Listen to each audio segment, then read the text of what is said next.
दोस्तों नमस्कार। Electrical and more channel में मैं संदीप चौहान आपका फिर से स्वागत करता हूं। दोस्तों आज के वीडियो में मैं आपको बताऊंगा कि डायरेक्ट ऑनलाइन स्टार्टर कैसे बनाया जाता है। उसके साथ ही हम जानेंगे कि डायरेक्ट ऑनलाइन स्टार्टर के अंदर लैंप के कनेक्शन किस तरीके से किए जाते हैं।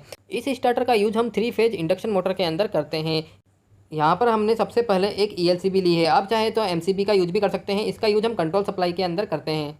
उसके बाद हमने यहाँ पर एक रिले का यूज़ किया है। इस रिले का यूज़ हमारी मोटर के प्रोटेक्शन के लिए किया जाता है। इसके द्वारा हमारी मोटर जलने से बच जाती है। उसके बाद हमने यहाँ पर स्टॉप पुश बटन लिया है। इसके द्वारा हम मोटर को स्टॉप करेंगे और यहाँ पर ग्रीन कलर का जो बटन देख रहे हैं इसके द्वारा हमारी मोटर स्टार्ट होगी।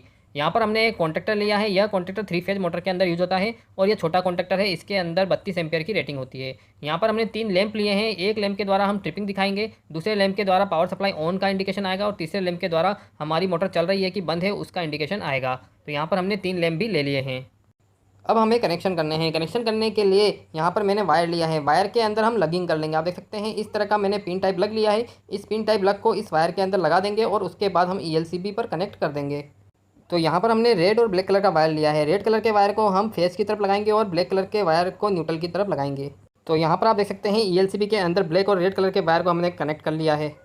अब इस ELCB के दूसरे वाले पॉइंट से एक वायर निकलेगा। यहाँ पर आप देख सकते हैं हमने रेड वाले वायर को फेज वाले पॉइंट पर कनेक्ट कर दिया है और इस वायर को हम रिले के अंदर लेके जाएंगे। रिले के अंदर जो 95 और 96 वाला कॉन्टैक्ट है, यानी 96 वाला जो कॉन्टैक्ट है उस पर इस वायर को ले जाकर कनेक्ट कर देंगे।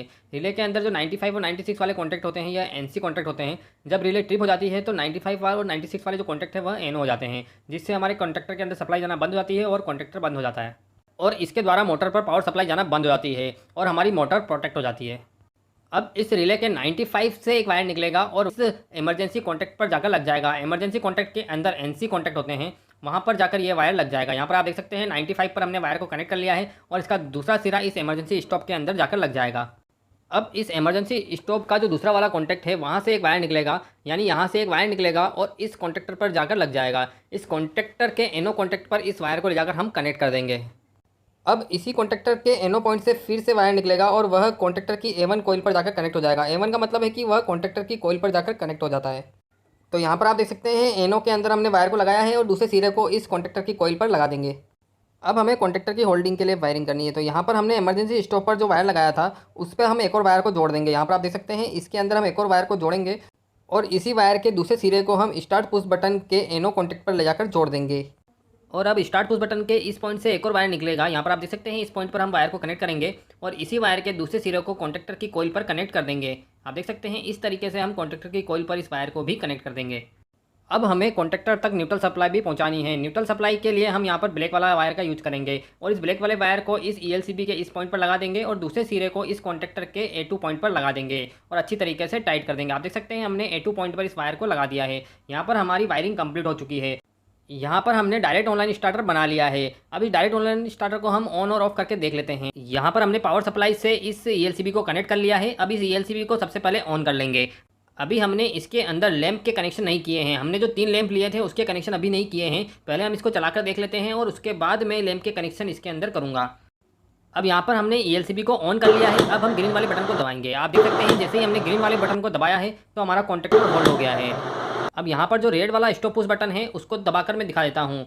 आप देख सकते हैं जैसे हमने रेड वाले बटन को दबाया है तो हमारा कॉन्टैक्टर बंद हो गया है। इस रिले के द्वारा भी हम हमारे कॉन्टैक्टर को बंद कर सकते हैं। रिले के अंदर जो रेड वाला बटन है उसको भी दबाएंगे तो हमारा कॉन्टैक्टर बंद हो जाएगा। आप देख सकते हैं जैसे ही हम रिले के अंदर रेड वाले बटन को दबा रहे हैं तो हमारा कॉन्टैक्टर तुरंत बंद हो जा रहा है। रेड वाला बटन जो है वो ट्रिपिंग के लिए होता है, मतलब हम मैनुअल ट्रिपिंग करा के भी इस रिले को देख सकते हैं। उसके लिए यहाँ पर रेड वाला बटन दिया गया है और इस रिले के अंदर जो ग्रीन वाला बटन है उसके द्वारा हम इस रिले को रीसेट करते हैं। इस ग्रीन वाले बटन को दबाकर हम रिले को रीसेट कर सकते हैं। अब इसके अंदर हमें लैंप के कनेक्शन भी कर लेने हैं। लैंप के कनेक्शन करने से हमें बहुत फ़ायदा होगा। लैंप के कनेक्शन करने से हमें पता चलेगा कि मोटर चालू है, बंद है या फिर ट्रिप है। तो तीनों कंडीशन हमें इस लैंप के द्वारा पता चल जाएगी। तो लैंप के कनेक्शन करने के लिए हमने यहाँ पर छोटा सा वायर लिया है। इस छोटे से वायर को हम 96 और 98 वाले कॉन्टैक्ट के बीच में लगाएंगे। आप देख सकते हैं 96 और 98 के बीच में हम इस वायर को लगा रहे हैं। अब हम इस रिले के 97 वाले कॉन्टैक्ट से एक वायर उठाएंगे और इस पीले वाले लैंप पर ले जाकर जोड़ देंगे। तो यहाँ पर आप देख सकते हैं हमने 97 पर रेड वाले वायर को लगा दिया है और इस वायर के दूसरे सिरे को इस लैंप के इस पॉइंट पर ले जाकर कनेक्ट कर देंगे और अच्छे से टाइट कर देंगे। अब इस लैंप पर हमें न्यूट्रल सप्लाई भी देनी है। तो न्यूट्रल सप्लाई हम इस ELCB से डायरेक्ट दे देंगे। तो यहाँ पर हमने वायर लिया है काले कलर का, उस काले कलर के वायर को इस लैंप पर लगाएंगे और दूसरे सिरे को इस ELCB के न्यूट्रल पॉइंट पर ले जाकर कनेक्ट कर देंगे। तो यहाँ पर आप देख सकते हैं इस लैंप के कनेक्शन कंप्लीट हो चुके हैं। अब हमें दूसरे रेड वाले लैंप को भी कनेक्ट करना है। रेड वाले लैंप के अंदर हमें इनकमिंग की पावर सप्लाई देनी होगी, जिससे हमें पता चलेगा कि हमारी इनकमिंग सप्लाई चालू है कि बंद है। तो यहाँ पर हमने रेड वाले लैंप को कनेक्ट करने के लिए ब्लैक वाला वायर लिया है। इस ब्लैक वाले वायर को हम ELCB के इस पॉइंट पर लगा देंगे और इस वायर के दूसरे सिरे को इस लैंप पर ले जाकर कनेक्ट कर देंगे। अब इसी प्रकार ग्रीन वाले लैंप पर भी हम न्यूट्रल सप्लाई कनेक्ट कर देंगे। ग्रीन वाले लैंप से हमें पता चलेगा कि हमारा जो कॉन्टेक्टर है वह होल्ड है कि होल्ड नहीं है, और उसके साथ ही पता चलेगा कि हमारी मोटर रनिंग कंडीशन में है कि नहीं है।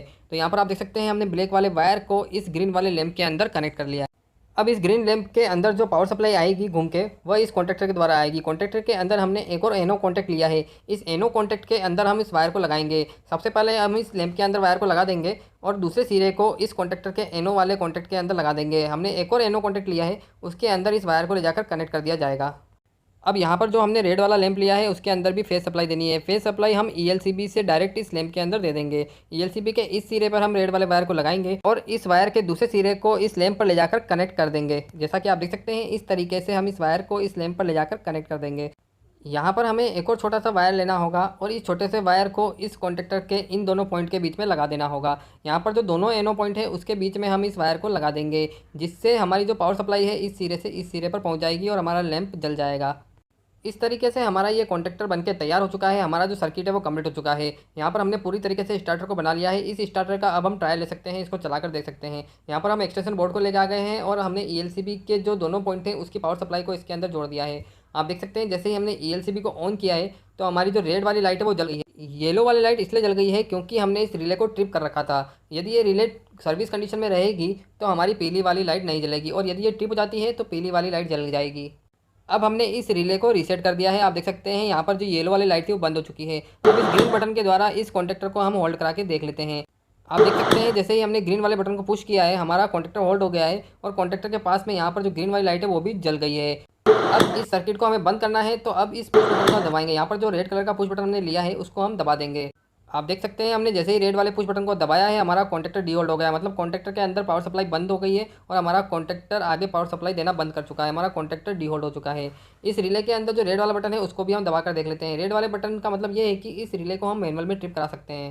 तो यहाँ पर आप देख सकते हैं जैसे ही हमने रेड वाले बटन को दबाया है तो हमारी जो ये येलो कलर की लाइट है वो जल गई है। इसका मतलब है कि हमारा जो रिले है वो ट्रिप हो चुका है और वह अब आगे पावर सप्लाई को नहीं जाने देगा, मतलब हमारी जो कंट्रोल सप्लाई कॉन्टेक्टर के अंदर जाती है उसको यहाँ से बंद कर देगा। इसके अंदर जो 95 और 96 वाले कॉन्टेक्ट हैं उसके द्वारा पावर सप्लाई आगे जाना रुक जाएगी और ये येलो लाइट जल जाएगी। आप देख सकते हैं हमारा सर्किट कंप्लीट हो चुका है। इसके द्वारा हमें काफ़ी सारी चीज़ें पता चल चुकी है। तो फ्रेंड्स, उम्मीद है कि इस वीडियो के माध्यम से आप सीख गए होंगे कि डायरेक्ट ऑनलाइन स्टार्टर किस प्रकार काम करता है, रिले के कनेक्शन किस तरीके से होते हैं और लैंप के कनेक्शन किस तरीके से होते हैं। फ्रेंड्स, ये वीडियो आपको कैसा लगा कमेंट सेक्शन में जरूर बताएं, और यदि आप और भी वीडियो चाहते हैं तो मुझे कमेंट जरूर करें।